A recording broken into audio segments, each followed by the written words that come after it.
The answer would be yes, but there's a better way, and we choose to do it the better way. Okay. So everything about that I love, except for the fact that you're measuring based on a keyword. And if you look at Google today and how Google works, Google uses match types that I said at the beginning are a little bit sketchy. Yeah. And if you look according to Google's logic, like we maybe advertise on average with like 60 keywords or something like that for our clients. We look at a search term and it could have technically matched to like 58 of those keywords because it's close enough to all of them. Yeah. The point there being, you're using buckets of data that have no walls, and that data is different every time you look at it. So now when you raise the bid on this keyword, Google's going to attach the search term to that new keyword because that's where you're going to pay more for it, right? So the problem is every time you make an adjustment based on that kind of methodology, you lose data. So the way to do it is you capture what's called a GCL ID, stands for Google Click ID, when someone fills out a form.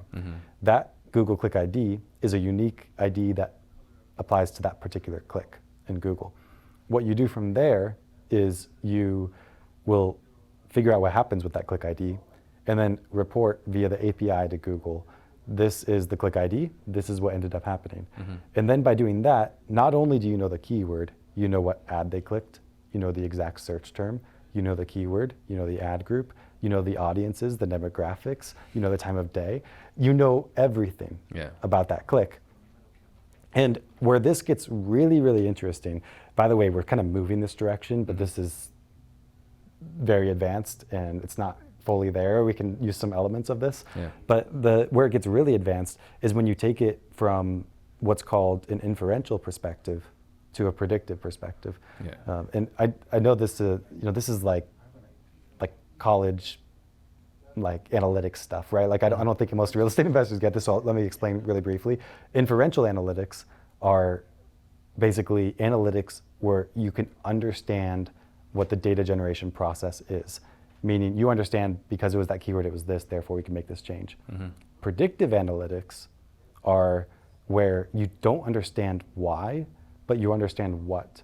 And predictive analytics is basically machine learning, AI. And it's much more effective at predicting outcomes than inferential analytics, which would be, for example, statistical analysis. And the real value of bringing that in is now, if you do that all right, you can utilize machine learning algorithms to predict on the data versus being limited just to that inferential level.